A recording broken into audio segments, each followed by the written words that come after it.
Welcome to Cold War Conversations, the home of real stories of the Cold War. Boom! As soon as it hit me, I only had one thought in my brain. I know I'm going to die. I just hope it doesn't hurt. That's the only thing I thought. This is over. This is Cold War Conversations. If you're new here, you've come to the right place to listen to first-hand Cold War history accounts. Please follow us in your podcast app so you don't miss a single episode. In this gripping episode, we hear the harrowing account of Greg Devlin, a former US Air Force technician who barely survived a catastrophic explosion at a Titan II nuclear missile silo in 1980. He shares his journey from enlisting in the Air Force, the challenges he faced, and the fateful night that changed his life forever. With vivid descriptions and emotional reflections, Greg's story highlights the dangers of military service and the importance of remembering those who served during the Cold War. It's a powerful narrative of survival, sacrifice, and resilience. I'm delighted to welcome Greg Devlin to our Cold War conversation. So I struggled getting through high school. To be honest, I knew I wasn't going into the, going to college.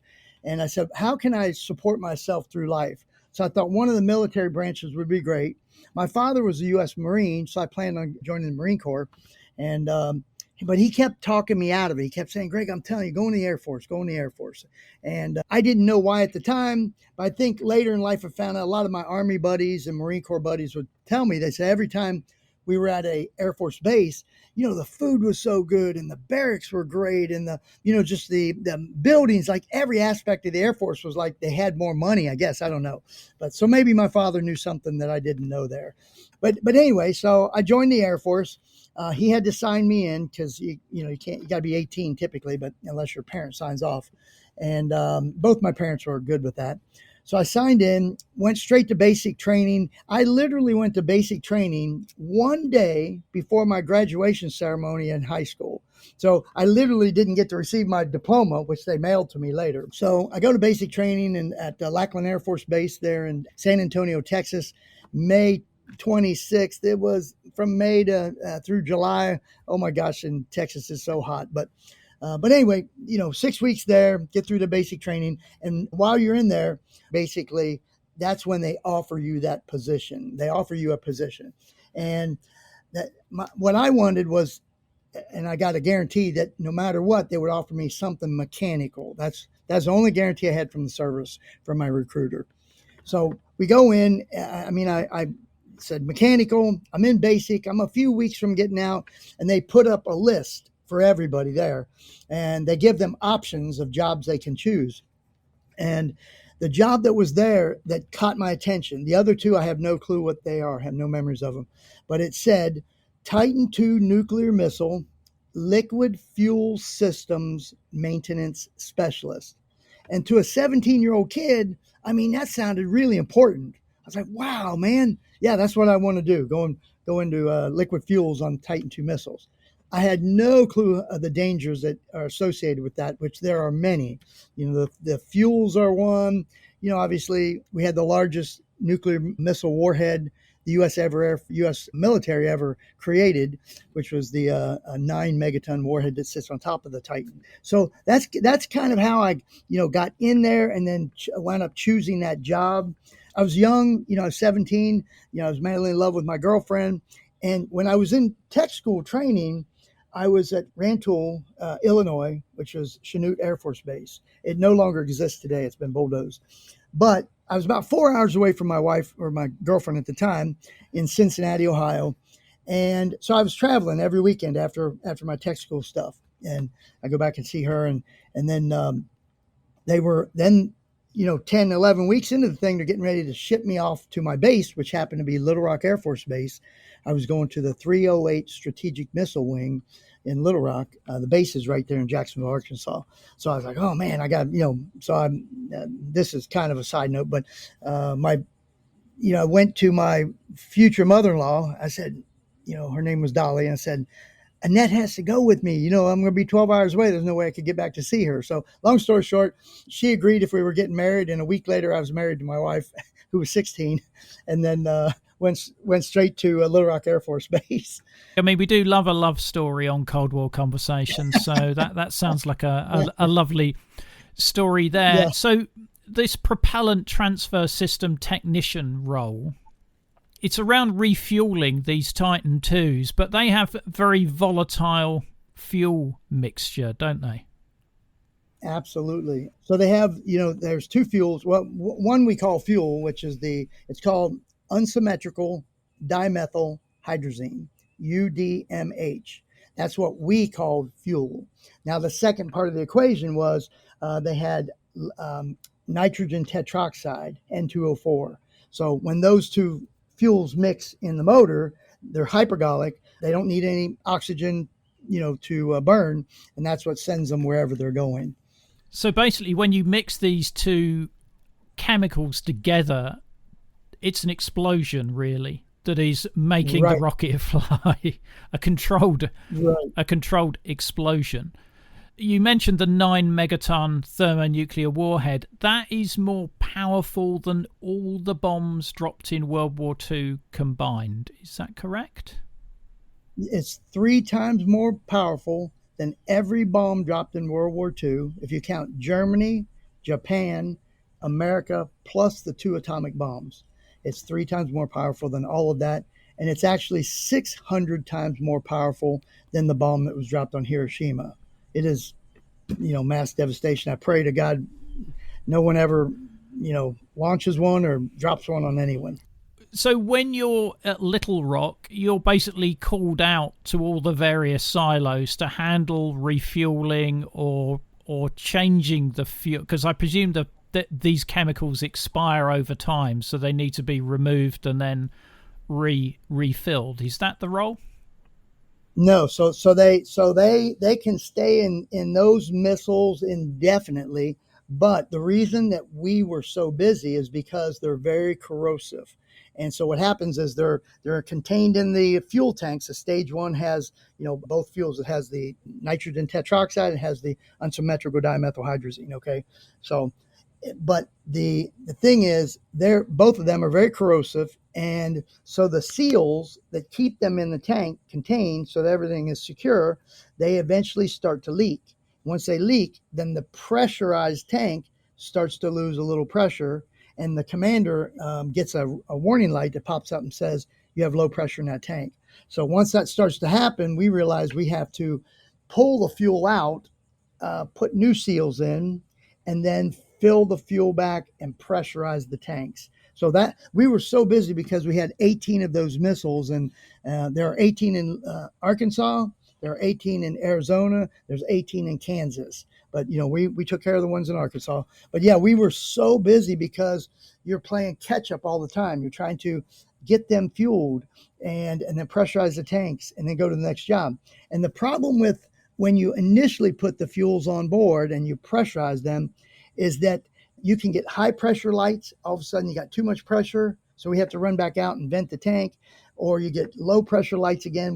And typically on a fueling job, you would have high pressure lights. But so for a little while after that load, you would have to continue to come back, lower the pressure, make sure it's all right. And then it finally stabilizes in that missile, and it's good to go from there. I guess the age you are, you think you're indestructible, but do you worry about how dangerous the work is that you're doing?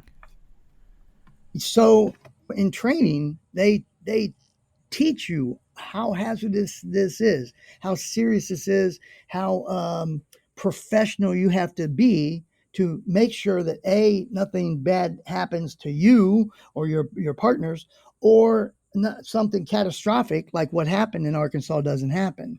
That was purely, I guess I'll call it a freak accident. So yep. How long have you been working in this job before the incident at Damascus? So 3 years and 4 months I had been on duty when the accident happened. Okay. I had 8 more months left on my 4-year term in the service. And my plans were to, like I say, stay for 20 years. I wanted to get a retirement out of it and make the military career an initial career in life. How do you first hear about the incident at Launch Complex 3747? So we were the second shift technicians. What happened was this kind of happened on duty with the first shift guys. And so we get a call at the shop like, oh my gosh, this is horrible. They said they rounded everybody up and said, everybody, if you're on base, wherever, when we track you down, come to this meeting. And I remember our supervisor was a tech sergeant named Mike Hansen. And he gathered us all up and he said, listen, what's going on out there at Complex 3747 in Damascus, Arkansas, has never happened before in history. He said, it's really bad and we don't know what's going to happen. We don't know the end result. And they said, this is a purely voluntary mission. If you want to go, you can go. If you don't have to go.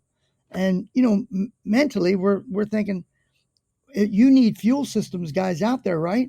Who else is going to do the job? There wasn't anybody there that thought, oh man, I don't want to be part of it. I'm scared. I'm going to run.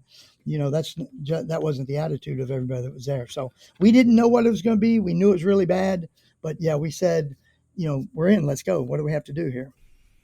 Wow. And can you just describe what happened? What had caused the issues at 3747? So basically what they were doing was really a routine job. It was just a purely freak accident here. But anyway, it was a routine job, basically where they had a low pressure light and they were going in to pressurize the tank. And it was an oxidizer tank. They were pressurizing, going to put pressure on. And the fuel that the tank that wound up punctured was a hydrazine tank, first stage. So, but anyway, so they go out, they got their suits on. And I'm telling you, Ian, from the time the missile was built up until about 3 months before this accident, the standard tool that we used to take the fuel cap, it's a fuel cap, it's a pretty big cap, and you can imagine an 8 to 13 pound socket. That's how big the sockets are. So a big socket, and it's on a 1-inch drive ratchet. The ratchet is 3 foot long, and the socket's 8. That one was, they said 8 pounds. So they're going out to do this job. Well, a few months earlier, they had put in the tech orders for us to use, instead of the big socket and ratchet, they wanted us to use a smaller 1/2-inch drive torque wrench. That was what they wanted us to use. And the reason they were doing that was, the missiles were older, and sometimes the aluminum skin, when you would go to break that loose, it would get corroded or galled up.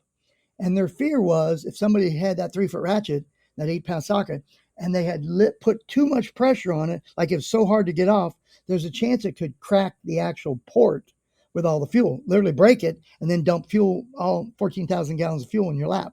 That was the fear. So on that day, Dave Powell was one of my close friends, one of my buddies. First shift was with a rookie. Dave was with a rookie named Jeff Plum.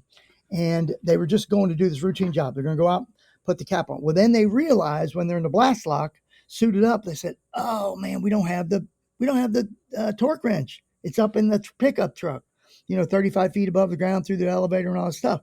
They had been on duty 11 and a half hours when that thing exploded.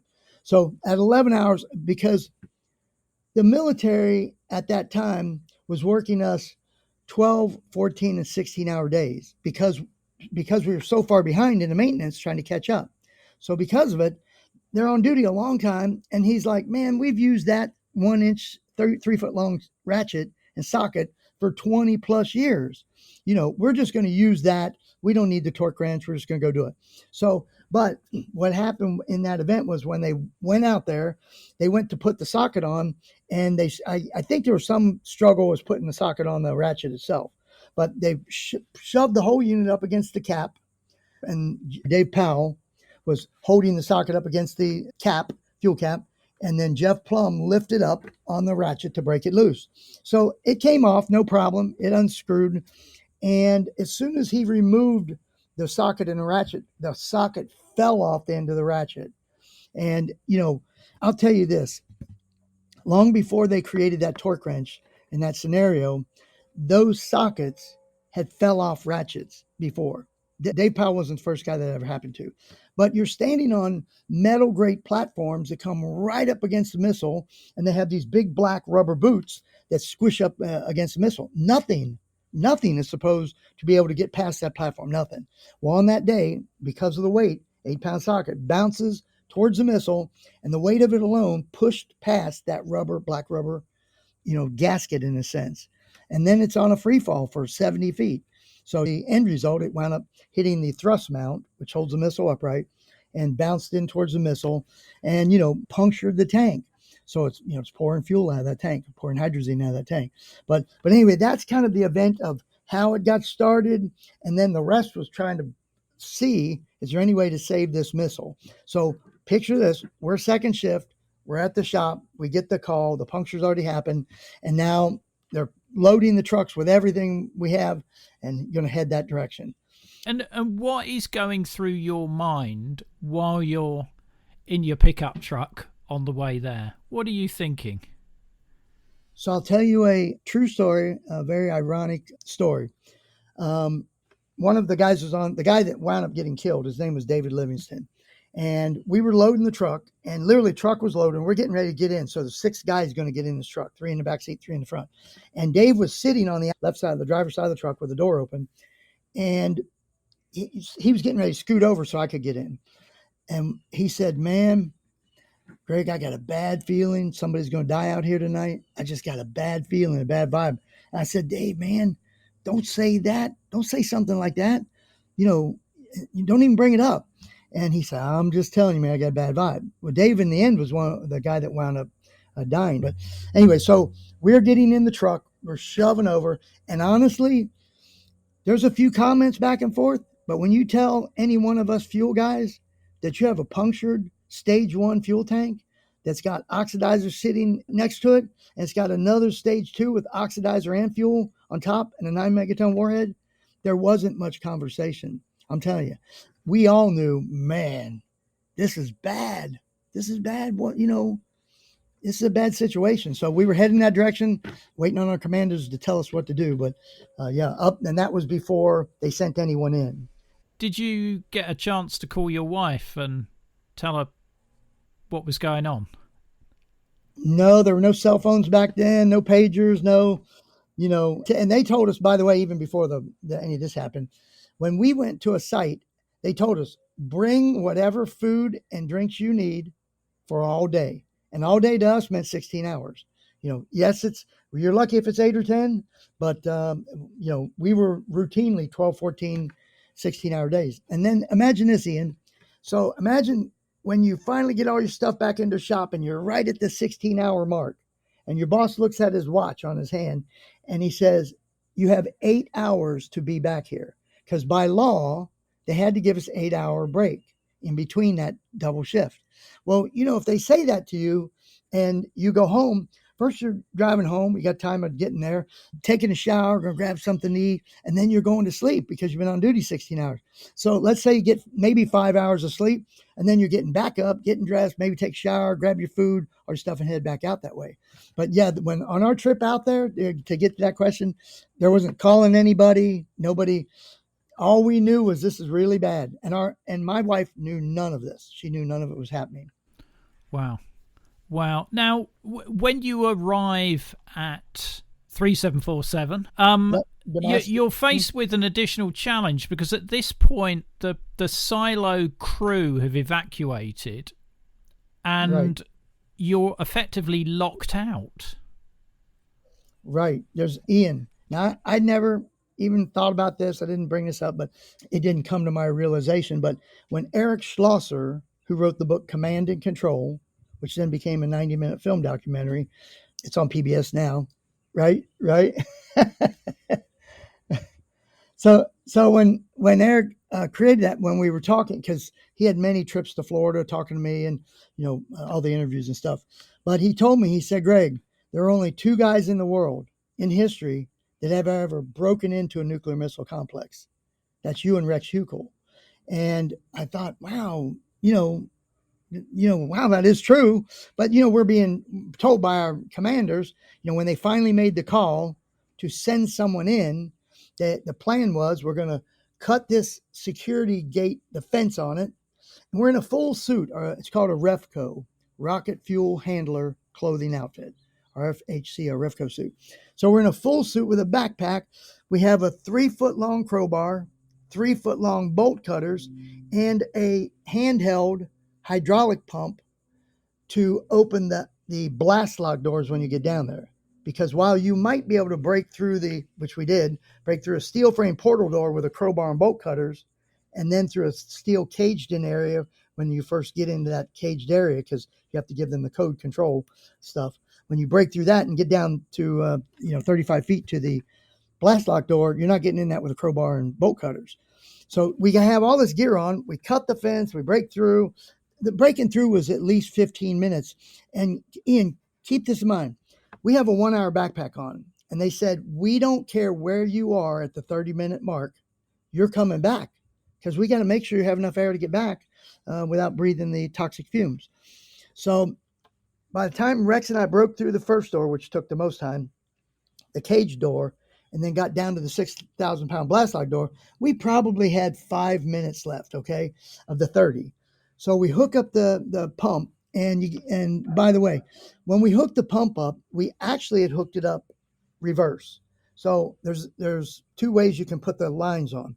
If you put them on a certain way, then they will pull the locking pins back and unlock the door. If you put it on the opposite way, it will actually try to keep the pins closed. So we're in a suit with a visor on, looking up at this little tiny crack between the lock and the door, and that you can see this thing, the pin, and you're trying to figure, is that thing moving? Because we're pumping and pumping, it's not moving. And in a long story short, it was hooked backwards, and there was no one in our entire shop that was ever trained to use a hydraulic pump to open a door, because we don't go in that way. Normally the commander buzzes us in, use the electric over hydraulic, pushes the pins back, and you go in. None of us. So, and there were no green fitting, blue fitting. There were no, you know what I mean, size difference in fittings.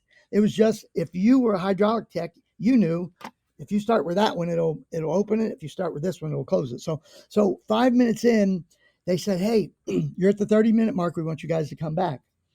So Rex, and they said, leave the pump hooked up, because they figured it's probably hooked backwards.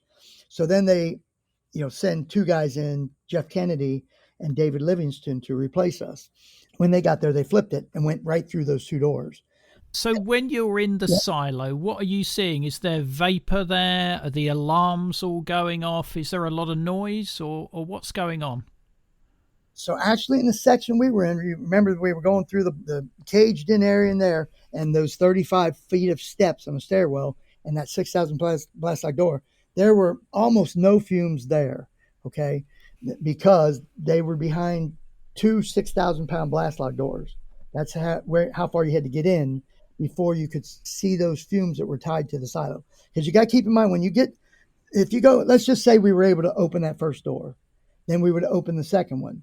Then Rex and I would have seen what Livingston and Kennedy did, which is as soon as they opened the door, Kennedy said, I couldn't see my hand in front of my face. He said, I couldn't see anything in the room. And if you've ever been in a blast lock area, we most likely haven't, but there's a great big panel called a vapor detector annunciator panel, VDAP.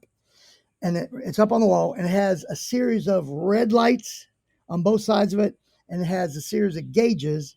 And, when Kennedy and Livingston got there, they put their face right up against the panel. They could see that it was pegged out. When I say pegged out, the gauges are set for 18,000 parts per million. So if you're looking at a gauge and it goes from 0 to 18,000, which would take up probably 3/4 of the gauge space, but there's more gauge space. So when they got there, it was like at 25,000 parts per million. It's even past that. And, it's like, oh my gosh, this sucker is about to explode, because of high concentration of fuel that was in there. So this is the fuel. This is the fuel vapor. So it's like there's this really thick fog in there when Livingston and Kennedy get deeper into the interior of the silo. Absolutely, yep. And I'll tell you just a neat side note for your podcast. I did a presentation. By the way, David Livingston passed. They did a a historical memorial marker in Arkansas for him. Okay. And I was one of the speakers. I wrote a poem called Livingston Lane. And I told everyone there, I said, I'm not sure why God needed David in heaven, but I said, if you knew all the dominoes that fell in place, he was not supposed to be there. I'm not saying he did anything wrong. He didn't. What I'm saying is the guys that were going to replace Rex Huckel and I were Kennedy and a guy named Buddy Boylan, Pat Boylan. We call him Buddy. So Pat Boylan was actually a rookie, but he was the only guy in all of our PTS group that had actually come from training that taught us how to use that hydraulic pump. So Pat was actually suited up. They're getting ready to come down. But Livingston had more seniority than Pat. And he came over and said, hey, and we called him Buddy, said, Buddy, you go back and fill packs. What I'm doing now, you go fill packs. I'm going to go in with Kennedy because I want to make sure we get this done quick. But it's like Dave wound up there. He kind of put himself there. You know, if you saw there's 2 or 3 things that fell in line there, and, you know, he was predicting someone was going to die, and it was ironic that it was him, you know. Wow. So you climb back out of the silo and you're going back towards your vehicle to replenish and get ready to go down again. Is that correct? Yes. So we're, say, 80 or 90 feet from the silo door, but we come up the portal entrance and we're in full suit and we walk back across the compound. We go through the cut fence there. And then where they wanted us staged was right at that fence. So we had a pickup truck parked at the front gate, and Rex Huckel, my buddy, was sitting on the back of the pickup truck. Both of us were still halfway suited up in that Refco suit. And then we had 2 backpacks sitting on the truck. I happened to be standing right at the gate. And, you know, if you're halfway suited in a Refco suit, that means you have the helmet, the backpack area, and your arms and gloves would be hanging off your waist. So what I did naturally, so it's not dragging, I put my left arm up underneath of it, cradled it like a baby in a sense, put my left arm up under it. I had both hands up in front of my face right at the fence. So my left arm's holding the rest of the suit up. So we're right there at the gate, and we hear that Kennedy and Livingston had gotten to that point. It was really bad. They said, come back. They initially came topside. And then Mike Hansen had sent Dave Livingston, he got a message, just walk down those 15 steps of the portal and turn on the vent fan for the silo. Most people assume, and it could, you know, I guess I'd say it's probably most likely that was the cause of the explosion, but they turned a fan on. Now, this is a non-spark fan, but it's still spinning these massive volume of fume, so that could have been the explosion from there. Some think it was from a spark. Others, there are some that believe that it actually, the tank collapsed on top of the other tank. Once you lose pressure in the tank, if you pictured a soda can and, you know, full of soda, and you could probably put your body weight and stand on the top of it and it wouldn't collapse because it's pressurized and you're standing on it from a downward force. That's what the missile was like. Really thin skin, about the thickness of a nickel, is the skin of that entire body of that missile and those tanks. And, you know, the tank starts to lose pressure and all of a sudden it goes negative. Once it goes negative, it sucks inward on itself. It collapses. So there are some close friends of mine, actually, some I value their opinion greatly. They believe it collapsed on itself. That fan was just purely coincidental that it happened. So in either direction, that's when the explosion happened.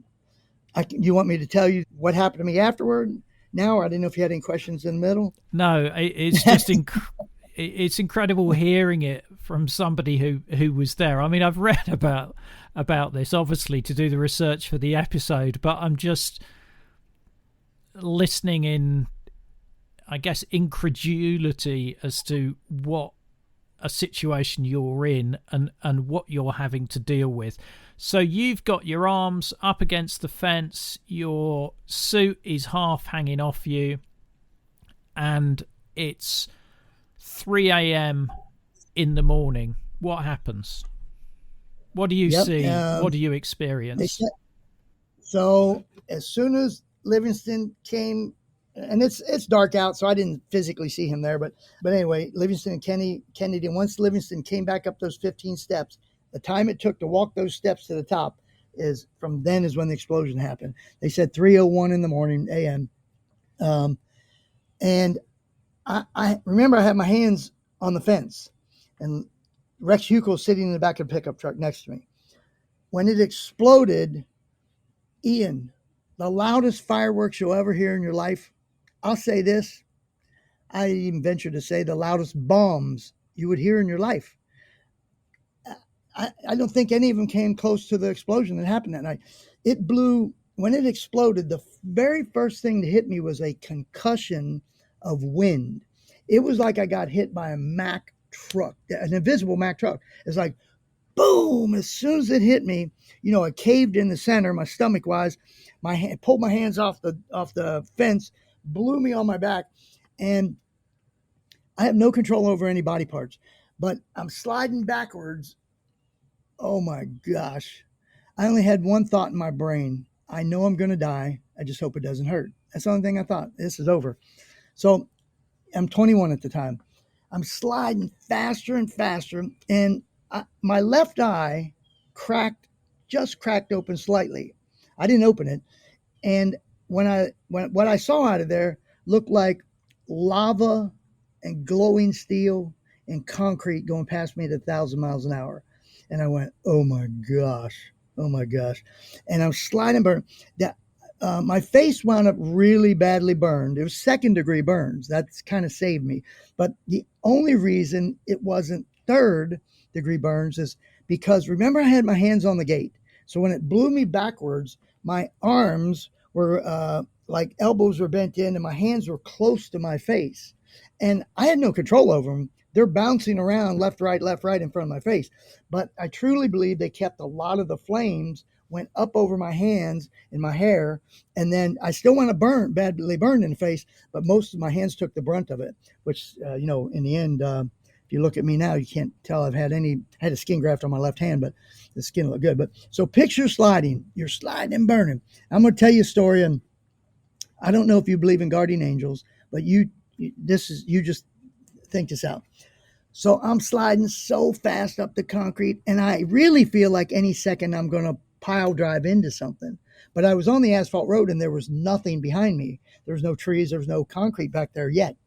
So I'm sliding, and I slide 60 feet and come to a dead stop. Ian, I had all the wind knocked out of me. I'm burned badly. I'm stunned. I'm in a daze. I'm really messed up. And 2 inches from my ear, I hear a woman. There were no women out there that night. I hear a woman scream bloody murder, a long-winded scream to run, like, rah, like she's in fear for my life. And then a second one, rah, and I went, oh my God. As I'm telling you the story, it gives me goosebumps to tell you the story. So it's like, oh my gosh, lady. I said, who's laying next to me? So I roll to look, and I look, it's 3:00 in the morning, it's dark, and there's nobody there. That scared me worse than the missile explosion. I was like, oh my God, who's screaming at me? I jump up, I take off running, and I get 5 steps, 15 feet, and a chunk of concrete bigger than a school bus hits the ground behind me. It's 8 foot tall. It's about 25 feet long. It's 8 foot wide, and it has 20-foot strands of rebar hanging out of it. Now, as it hits the ground behind me, I'm not turning around. It feels like an earthquake, and it feels like, and I'm running forward, it feels like I'm going to fall backwards into a hole. I was like, oh my God, Greg, keep running. Well, the next step I took, my right leg went down, my left leg comes up in stride, and it felt like a Major League Baseball player took a home run swing and shattered my ankle and severs my Achilles tendon with a baseball bat. Now, what it was a 2-inch thick, 25-foot strand of steel rebar that's hanging out of the concrete. This slammed into my ankle. Now, I didn't care. I couldn't feel my foot, but then I said, I'm still running. The next time I put my left foot down, it buckled, and then I slammed on the ground. I felt no pain there. All that time, there was zero pain to me. I think because I was in shock and in trauma. But, so now this thing shatters my ankle. I can't go anywhere. I'm down. I'm laying on the ground, and I have my hands over top my head. I'm kind of in a fetal position, covering up like it would make any difference. If you saw the debris field from the concrete, the small chunks of concrete were as big as your coffee table. They were everywhere. The big ones were as big as cars and trucks and bigger. I mean, I have photos of them, and they were landing around me. And you're hearing this boom, boom, and I'm going, oh my God, man. Nothing's hitting me, right? So then after the big pieces hit the ground, then the coffee table size, and then smaller rocks, the handheld size, the grapefruit size, hitting the ground, and then gravel, and then sand. And I'm 65, in my entire life, for 3 seconds, maybe 5, 3 seconds, everything was perfectly silent. There was no birds chirping. There were no people talking. There were nobody screaming. It was pure silence. And then 5 or 10 seconds later, I start hearing guys screaming, oh God, help me, around me. And I'm laying there. So the story goes a little bit farther here, but if you want to stop me, we're in the middle. I want to tell you a neat story about I guess I call him one of my heroes. He was a lieutenant colonel that was running past. Just keep going. I don't want to stop your flow in this, Greg. I'm on the edge of my seat. Okay, so I see everything slamming the ground. So after it finally the dust settled, I rolled to I was kind of on my stomach on the right side, and I rolled over to the left, and I looked. And I see what, and I think I've sent you the photo, but I see the front edge of what looks like comes to a point, a black shadow, a massive black shadow laying next to me. What happened to be the concrete, and that concrete is the abutment. So the silo door, which weighs 743 to anywhere from 758 tons, those are the estimates I've heard, blew 400 feet high and 600 feet off the complex away from us. Thank God. But the abutment, so where the silo door closes up against that wedge-shaped concrete abutment, that came toward us, and that's what had landed and hit the ground next to me. But when I rolled and looked, because there was a moon out, I could see a black shadow that came to a point laying next to me. And I thought, oh my God, I'm laying right next to the Titan missile, the freaking warheads right there. It looked like a point. That turned out to be concrete. But, I was like, oh my gosh, right? So I'm not sure of the time frame, but it had to be very shortly after all this. I see a Colonel Jimmy Morse. He's running by me fast.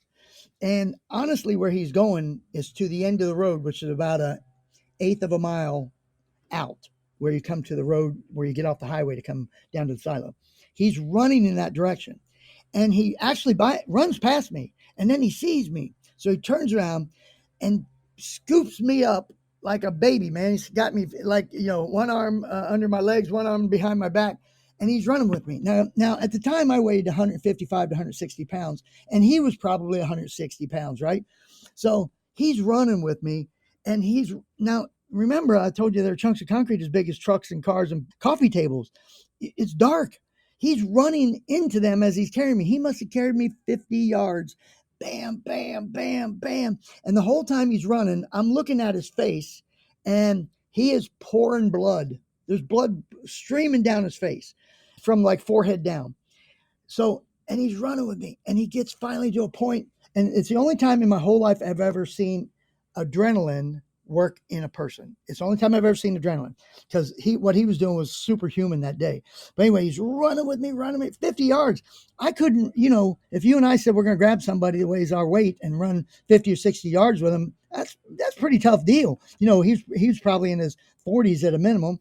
And and maybe later, but he's running with me, and he's finally totally exhausted. He says, Devlin, I got to put you down, man. He said, if I don't get to the end of the road, they will leave us. And here's the reality. They all left except for the PTS guys.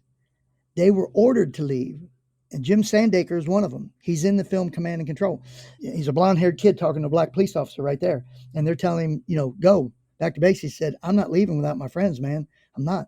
So, our guys started getting trucks, ton and halves, and pickup trucks and trying to bring them back to get us. But anyway, so he wound up getting those guys, and they eventually got me in, and they put me on the back of a flatbed truck with 55-gallon drums of Freon and stuff that are up there. And they said, take him to the hospital, Conway's hospital. It's about 22 miles away, I think. They said, take him to the hospital. And I said, no, don't go anywhere. Get all the guys, get the rest of the guys that are here, get Livingston Kennedy, get everybody before we leave. They said, Devlin, you're so bad, man. We got to get you to the hospital quick. We're not leaving them. We're going to get those guys too. So then I was like, okay, that's fine. If you're going to send me like that. So Buddy Boylan, Pat Boylan, was fairly new, maybe even in the service a year at the time. He was the only guy trained with that hydraulic pump. He's a real close friend of mine. He jumps up on the back of the truck and they start taking off for the hospital. Well, because of the news media are trying to get video, and they're driving side by side with the truck and around the corners and stuff. And, and the truck's trying to outrun the news media, and our truck driver's like, get away. And then they're telling our driver, slow down. Somebody's going to kill us in the back here. But so picture this. I felt like I was on fire. And here's the thing about the fuel, hydrazine. If hydrazine gets on your skin, it mixes with the moisture in your skin and becomes acid. And it keeps eating until it ends, till you neutralize it, which takes water. So I realized I was burned from the fire. But that was my fear. Like, I'm going to be in burn pain. That's the way it goes. But my fear I was like, oh my God, I got hydrazine on me. Massive amounts. 14,000 gallons in that tank, 6,000 or 7,000 in the other tank. In today's world, with UDMH, unsymmetrical dimethylhydrazine, if you happen to be at the Kennedy Space Center and you get a whiff, if you just get a whiff of it, they send you to the medical center. I tell people, all of us that were out that night inhaled more hydrazine than anybody on Earth, because that's what burned up. That's what propelled us in the direction we were going. So anyway, they raced me to the hospital and, finally get me there. And a lot of the newspaper clippings were a picture of me coming off the back of that truck. It was kind of national news, because there was a camera crew from, I think, Channel 4 News that was there. And it had you can tell the cameras of the old days were great big bodied cameras, bigger than pumpkins, So they got this big bright camera in my face, man. I'm in agony. I'm, hyperventilating, and they bring me in the hospital. But that photo, when they took a still shot off of that and then put that in the national news, missile explosion kills 1, injures 21 people, that kind of scenario there. But that's how I wound up at the hospital. By the way, I'll tell you Rex Huckel, my partner's story. So he's sitting on the back of the truck, halfway suited up. When the explosion happened, it blew Rex off of the back of the truck. And, obviously, oh my God, he's scared. He's like, where's my only cover? So Rex dove back up into the back of the pickup bed. He figured that was better than just being out in the open there. Dives back up in there, shatters his left kneecap as he's doing that. And then he's taking cover in the truck. Well, that same pickup truck, they found a chunk of concrete that, was blown so high. When it came back down, it came right through the hood of the truck, right into the carburetor. So if you get hit with that concrete, if Rex is in the back and gets hit with it, you're a dead man, hit you in the head or whatever. But so yeah, I kind of slow down so you can get in here. That's my story of at least going through the explosion itself, Wow, that's an incredible account, Greg. I really appreciate you sharing that. I mean, what happened to Livingston and Kennedy during this period? So they literally were left behind at first. So that they were, because they thought they were dead. They said there's no way someone could have survived that. Well, Kennedy was blown up against about 75 feet away. Kennedy was 6'4", 250 pounds, great big boisterous guy, and a good guy, a family man. But he was blown backwards up against the fence, and he was probably the most experienced guy that was out there that day. But he had a broken leg. And even Jim Sandaker said, because he was suited up, and he said he had a hole as big as your fist. You could put a fist through his leg. That's how big the hole was. And concrete had creamed Jeff Kennedy. He had a full helmet on at the time of the explosion. One rock went, 1,000 rocks hit the side of him, but one of them went through the fiberglass shell right through his chin and came out the other side like a bullet, like a 22 bullet, went right through him. But the whole right side of Jeff they took, those great big pickle jars are probably 5-gallon jars or whatever of pickles. He had one of those that was about 2/3 full of the concrete that they pulled out of the side of him, his legs, his butt, his sides, his arms, his, everything. Livingston was 5'7", 150 pounds.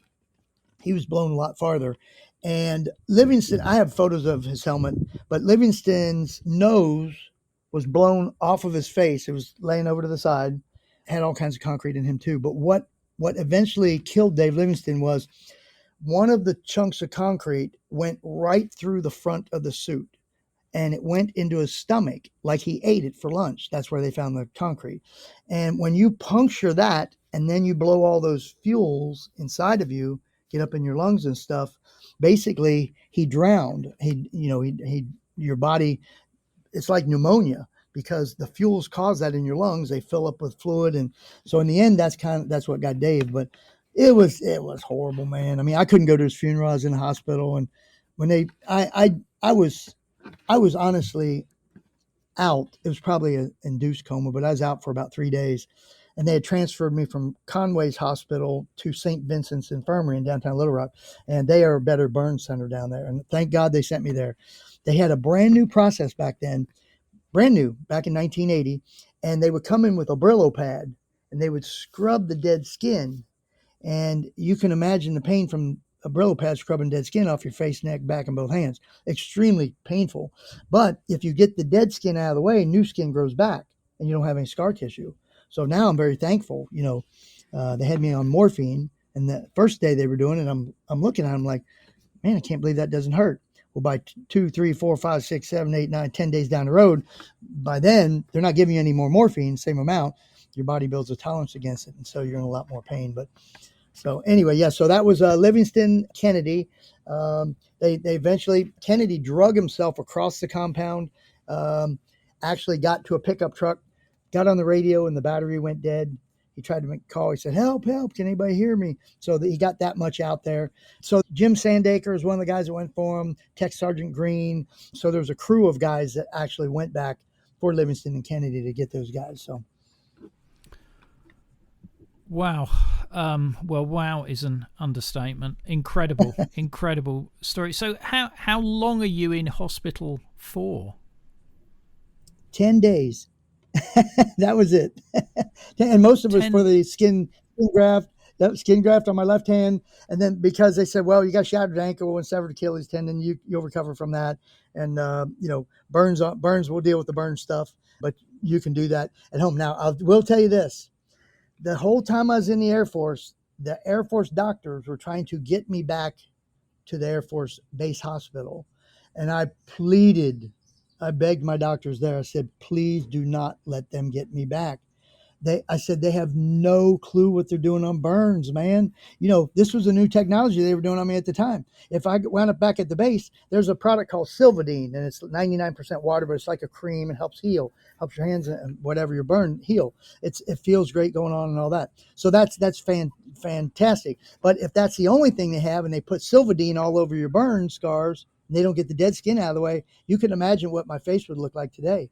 So I was like, please. And the doctor said, you don't leave here till I release you. I don't care what the Air Force says. So I begged for them. They can't help me that long. And, then I got out. Now I was on light duty, honestly, till I got out of service. Ian, that event happened. It was a first shift guy and a rookie that had it happen to him. But after it did, the way the Air Force treated us, our shop was like we were the, plague of the world. Like, I'm just telling you, it was a horrible vibe after that. And they really, really were just like, you guys ruined our standing in the world. You know what I mean? It was kind of that. They didn't physically say that to us, but it was a bad atmosphere. And then, so from then on, if they were going to do a fueling operation or anything, the commanders of the silo actually had to get certified for the REFCO certified. They would go down and watch every single job that the guys did. So they had me in temporary light duty. They put me in a little 10-foot by 10-foot room is inside the hangar. Really, it was used mostly for all the service guys or girls, mostly guys, they got in trouble for DUIs, drunk driving or whatever, spousal abuse or whatever. If anything you were doing bad, they put you there. So they put me in that group. And by the way, the people that were there, these guys were good guys, and they were good guys. But I was in that cubby hole for 4 months, and light duty, cast on my leg, and the skin graft, this glove I had to wear and stuff. And I went to my first sergeant and said, "Hey, is there any chance they could give me any other job? Anything, dorm guard monitor, I don't care. Anything else like duty, just get me out of this 10 by 10 walls. I feel like I'm going crazy in." So I went to my commander, and like I say, they weren't happy with the whole shop. And the first sergeant comes back to me and says, "No, Devlin, you're going to be there till you get out of the service." Because at the time I had 4 months left on my 4-year enlistment. I said, man, it really pissed me off. I was like, what if I re-enlist? You going to keep me in this cubbyhole for 4 more years? Like, what are you saying? I'm never going to get out of this place. So I was really mad that day. They tell me that, right? So by the way, 4 of us, Livingston posthumously, his family was suing, Kennedy, Hugo, and myself had a lawsuit against Martin Marietta, the people that built the silo, saying that, hey, there's no way an 8-pound socket should ever be able to get past the platform, puncture a tank and wipe out an entire missile program. So that day which was scheduled a week earlier, that day, I get there and Rex and I are together, and my attorney says, "Hey, Greg, Channel 4 News, Bill Forbes, they want to know if you guys will just do an interview that's, tells how the Air Force is treating you." And remember, I'm pissed off. I'm leaving work that day going, "You going to keep me in this cubbyhole forever?" So I said, "Oh, yeah, I'll tell him how I'm feeling."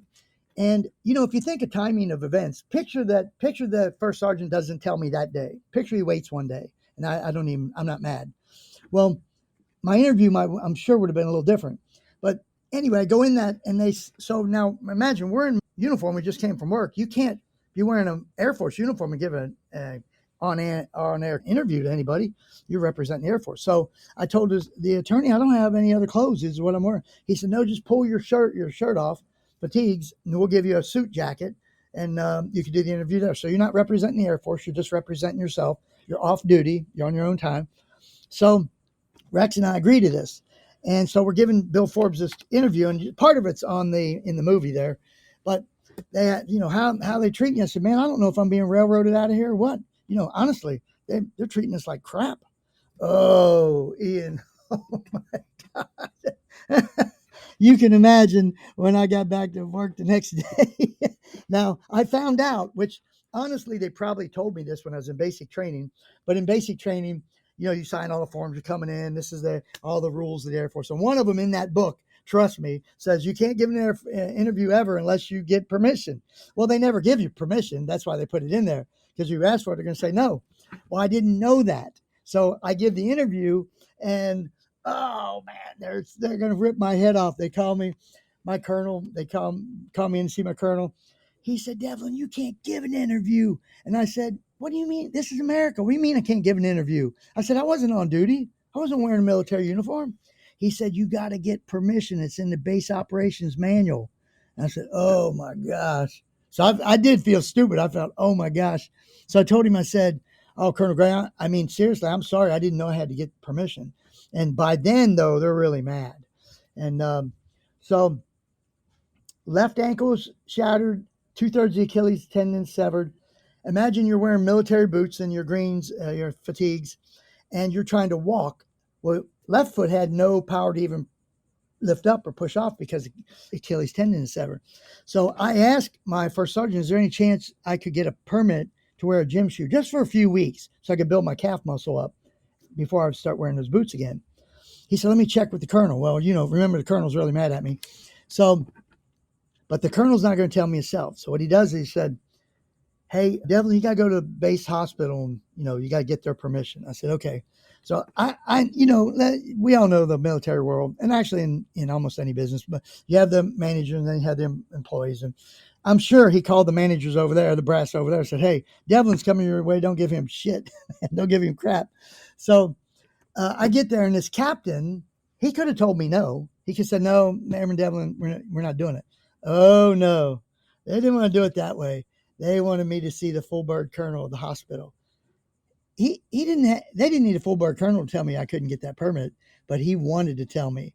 So I go up to see the colonel, walk in his office. He looks at me, he says, Devlin, I wouldn't authorize a effing thing for you. Now, when we were doing the movie for Command and Control, Robert Kenner said, Greg, did he say effing or did he say the word? I said, no, he said the word, but I don't want to say that on camera. And he said, no, tell me what he said. So then I said, he said, friggin'. I'm not, I wouldn't authorize a friggin' thing for you. He goes, no, tell me what he said. Like he pried it out of me. So I said, he looked me in the eye. He was pissed off. He said, I wouldn't authorize a fucking thing for you, Devlin. Get out of my office. And I went, oh, Ian, no commander had ever cussed me ever, right? And I was like, whoa. I mean, not even in basic. And I'm like, so I salute him and leave. So I get off duty. I go home. My dad's in Cincinnati, and he happens to call me that day. My dad was 5'7" and had cojones the size of a gorilla. He feared no one. My family were all fighters. They're Golden Gloves champions. My grandfather was a pro fighter, had 93 pro fights back in the 30s. We were Irish. We learned to fight. But anyway, so my dad finds out about this. Man, he's pissed. So I have no clue about this, all right? So I tell him he's pissed off. I go back to work the next day. And as soon as I get there, first sergeant calls me in his office. Devlin, come here. You need to go see the colonel about your gym shoe permit. I said, no. I was there yesterday. They're not going to give it to me. He said, I don't know, man. Like something's changed. I said, what? So I go see my colonel, and I was like, he said, something's changed, Devlin. I went, oh, God. So the captain sends me to the colonel's office. I don't want to go see the colonel again. I walk in his office, and he won't even look at me. He's looking down at his desk, and he's signing a piece of paper. He's still not looking at me. He slides a piece of paper across the desk while he's looking at the desk, and he says, dismissed. I picked this paper up. Says you've been authorized to wear a gym shoe on your left foot for a temporary period of time, whatever it was, 2 or 3 weeks. And I was like stunned. What? This is a guy that just cussed me out yesterday. I get back home that day, and my dad calls me. Hey, did them mother effers give you your gym shoe permit? And I said, yeah, how'd you know? He said, because I called the highest son of a bitch in SAC. He said, I called your base and I said, I want to know who the highest son of a bitch in SAC Air Force is. And the staff sergeant said, Mr. Devlin, you don't need to use language like that. Hold on, we'll see if we can get him for you. And he said, I'm going to give an interview in Cincinnati, Ohio, you guys are not going to like. So now, Ian, there's a lot of parents that are mad when their kids are hurt in the military. A lot, right? Calling them, cussing them out. Military commanders don't have to ever accept a phone call from them. They don't. General Lloyd Levitt actually picks the phone up. He said, Mr. Devlin, what's going on? He said, let me see if I got this straight. You blow those guys' asses up over there. He said, you killed David Livingston. They shouldn't even been there that night. Even Martin Marietta had told him, don't send anybody in. Wait, let this thing settle down, see what happens. But anyway, so he said, you screw my kid's leg up and stuff. He said, you won't even help him get well by wearing a gym shoe? And he said, oh, Mr. Devlin, there's no problem. I'll take care of it. No worries. Well, bing, bing, bing, down the line, you know how it goes in the military. And then they call me in for the thing, right? So, Ian, I'll tell you one last story. And you don't have to put any of this in the podcast, by the way. I'd rather give you too much information than not enough. So they're still mad at me. They're mad as shit. Like, damn, Devlin beat us on the gym shoe. So about 2 weeks later, my colonel calls me and says, Devlin, we decided we're not going to give you your sergeant star. So, you get your 3 stripes, your senior airman. And then the pay grade's the same, pays the same amount of money, sergeant, senior airman. But they give it's just a, official thing. They give you the star. And I said, based on what? And he said, well, you're always out of 3510, the military code for your haircut and how you look in uniform. And I said, Colonel, no one's ever even mentioned 3510 to me. I said, that's a bunch of crap and you know it. And he said, well, plus it's because you got a bad attitude. And I said, a bad attitude? Colonel, since this missile exploded, you've treated the whole shop like crap, man. No wonder we got a bad attitude. And the last thing he said, well, and it's plus this. And he slides a letter across the table. And it's my direct supervisor, a tech sergeant, and who's the nicest guy in the world. We're friends today. We have reunions every few years. So I said, Colonel, I said, I could care less. I'm getting out of service anyway. I don't give a crap. I said, but I am going to see my sergeant. Went to see him. I said, Sergeant, did you wrote this letter that says all these bad things about me? He wouldn't even look at me. He's kind of looking at his desk, and he said, Devlin, I've been in for 17 years. He said, they told me if I don't write this letter, they're going to throw my ass out. And I said, I tapped him on the shoulder. I said, hey, Sarge, don't worry about it. I said, I'm getting out of service anyway. I said, no big deal. I said, but I'm going to give an interview and tell the public. So part of the interview, that's what you saw in the movie. But this time I had to do it different. I had to call base operations to get permission. I called a staff sergeant, the same one that talked to my dad, answered the phone. I said, what do I got to do? What paperwork I got to fill out to give an interview at Channel 4 News? She said, you want to give another interview? I said, yeah. And I said, they're treating me like crap, taking my star away for no, it's not justified reason. I just want to let the public know. So she said, hold on, I'm going to transfer you to a major. If we get disconnected, promise you'll call back. I said, I will, no worries. A major, a woman gets online. She said, Airman Devlin, I understand you want to give another interview. Can you tell me why? I said, yeah, the Air Force is screwing me out of my sergeant star. I just want to let the public know. And she said, you mean if you got your star, you wouldn't give an interview? I said, I wouldn't have a reason to give it. She said, I'll make a deal with you. If I don't fix this tonight, she said, you don't even need any paperwork. Just give the interview tomorrow. I said, wow, okay. That's pretty cool, because she knew she's going to fix the problem. So she calls in all the top brass from the hospital, base commanders, all my direct commanders. She gets them all together. She said, leave them alone. She said, they're getting out of this service. Leave them alone. Don't do anything to stir the pot. Just leave them alone. So, next picture a person this beat red on the day I came in, but my colonel was. He was seething. He was so mad that he had to hand me this. But he said, Devlin, we decided we're going to give you your sergeant star, but don't think it's because you threatened to give an interview. I said, Colonel, I didn't threaten to give an interview. I was giving an interview. I said, you were screwing me out of sergeant star. I just wanted the public to know. And he said, well, now you got your sergeant star, so get out of my office. So, Ian, I knew the writing was on the wall. I had no future career in the Air Force. If all your top brass want to hang you, they're going to get you sooner or later. Wow. Greg, that's all going in. That is all going in. You didn't appear as though you even drew a breath with that torrent of description there. But that was brilliant. I mean, it sounds like you still stay in touch with some of your colleagues from that time, yeah? All those guys that are still alive, they actually have a Facebook page over here, and we all stay connected there. But we do reunions. Typically, we try to do every 2 years. But a couple of the guys, literally, we're losing guys are dying. We've lost a bunch of the guys, 4 or 5 more guys just in the last year here.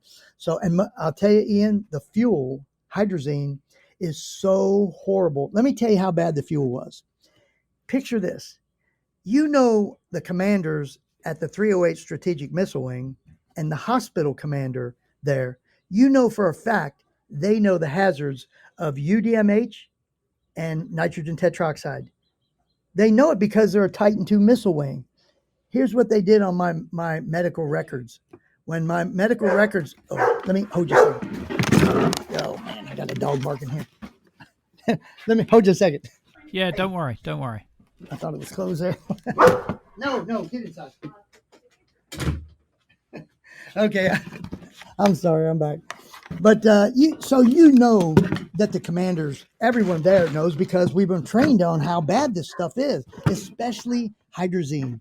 Hydrazine, the UDMH is just god-awful stuff. It's cancer causing, it causes lipoma, fatty tumors, it causes bone disease, it causes all kinds of stuff.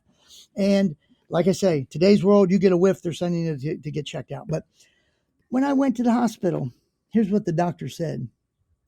Injury to his ankle, burns, and exposed to nitrogen tetroxide. They conveniently left out hydrazine, because even in some of their correspondence, they're taught, don't ever mention hydrazine because it could lead to a lawsuit to us future down the road. And I have to tell you, when I was a kid, 21, and I'm in the hospital, I'm trying to recover, I'm married, and trying to get back together. When they give you a lot of your paperwork, you don't even care, man. I didn't even care. I never put two and two together on it until later in life. And I thought, man, you guys are evil. That's not an accidental mistake. It's not. The hospital commander wrote it and said, yep, exposure to oxidizer, it'll go away quickly, because he knows UDMH is lifelong effects. And Ian, I don't know if you know this, but I've had 51 surgeries in my life. I attribute 43 of them. I have had 20 spine surgeries. Tomorrow morning, I have my 21st spine surgery. They're going to put a morphine pump in the right, which I've already had one. They had to take out because it became infected. They're putting the second one back in tomorrow. So can I prove they're all tied to hydrazine? Nope. And I'm not even going to try. The Veterans Administration has me as a 100% disabled vet. They've taken good care of me through the years. But yes, we've lost so many guys tied to hydrazine. Over here, they call it the PACT Act. Congress just enacted it. What it was for all the Afghanistan guys and girls coming back near those burn pits, the chemicals that were attached to it. We believe just recently they finally added hydrazine. Now, that wasn't tied to Afghanistan, but hydrazine, they don't even recognize it like as a hazard to all the people that are working with it. So that's the only bad side. I have even my commander, the colonel, I made peace with him about 3 or 4 years ago. We had a reunion out there in Arkansas, and he was the museum director there. I don't want to carry any animosity with anyone when I go to my grave. So I went up to him and said, Colonel, I said, listen, man, I just want to let you know I wish you really well. I hope things are going well. I feel like I caused some of the aggravation because of the interview. And if it would have been different, it would have been a day where I hadn't got the bad news, maybe the interview would have been a little bit better. But so I kind of caused some of it. And if you're a lifelong military guy, you don't want anybody putting your military down. I get it. I'm an Air Force guy. I don't want anybody putting us down. So I'm trying to understand his side of the picture there. But I have no animosity towards him. I made peace with him. And he was very friendly to me that day. He wasn't, mad or anything. Although I think he really didn't like command and control coming out. And he got a book from Eric Schlosser and he didn't accept it.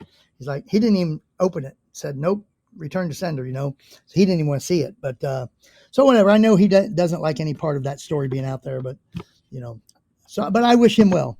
And all my guys that we worked with, I love my time in the service. I sure wouldn't have planned a Titan II missile explosion and, surviving it, but I'm blessed, man. I mean, you can say blessed, lucky, or both, but I'm still here, and even not just me. It's not just about me. Picture all the other guys and girls who were out. I mean, there were no women out there at night, but I mean, picture all the guys who were out there that night. Any one of them, they were blown in different directions, and any one of them could have been smashed by the concrete, and we could have all been dead that night, Oh, I didn't tell you though. So I want to tell you. So picture this. I slide and burn. I finally stop. I realize I'm still alive. I can't really run because my legs shattered there. I'm laying there. Everything settles down, and Colonel Morse runs me up the road about 50 yards, and they all were coming to get us and all that stuff. Oh, okay. So where I wanted to go with that was this. So I'm laying, say if you were looking at the silo from the access road, I'm laying on the left side of the massive concrete that landed there. I'm laying on the asphalt road next to the concrete that's on the asphalt road. I'm just 5 feet from it, and on the other side is a ditch. That ditch goes back, and I've seen different estimates of how far back the thing was, but anywhere from 120 to 100, 200 feet I've seen. So if you picture me going 60 feet backwards, and this thing's maybe another 50 or 60 feet behind me, what landed there was the most powerful nuclear warhead America ever created. Is laying in the ditch about 50 feet from me. And I tell my friends, I said, I was only 50 feet away from being the first direct nuclear hit ever in history. So, Wow. Wow. Well, Greg, that is just an incredible story. I'm so pleased you've shared that with me and with the listeners of Cold War Conversations. I know that they will find it riveting. I'm amazed that after the experiences you've had, that you're still so positive and forgiving as well. It's It's lovely to see. And it's great to hear that through the veterans organisations you are, being looked after medically and being cared for that way as well. Well, listen, I also want to say a great thanks and appreciation to you for telling this story on your podcast. And here's why. The Cold War, and I feel like a lot of the veterans in the Cold War, it's easy to forget them and their stories because, in a sense, it wasn't a war, thank God. Because if that would have been a war, that would have been a war to end all of them. It'd been a nuclear holocaust, but everything's going everywhere.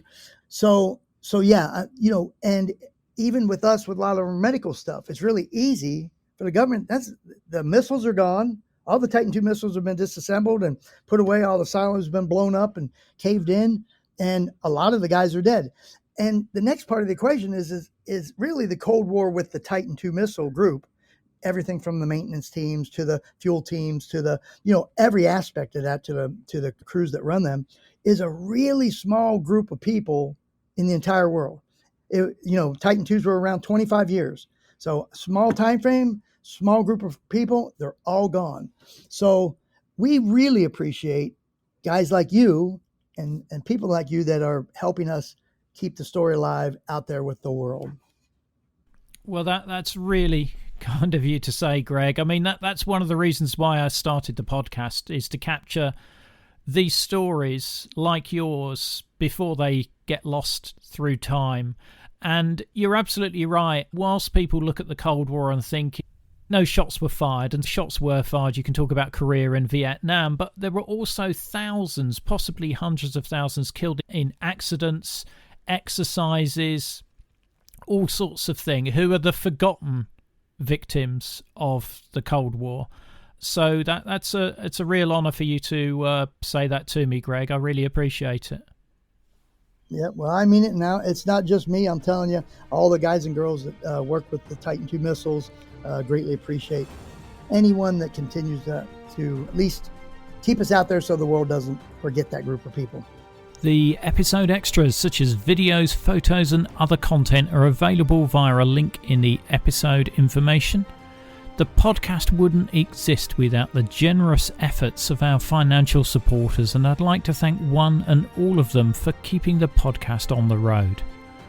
The Cold War conversation continues in our Facebook discussion group. Just search for Cold War Conversations in Facebook.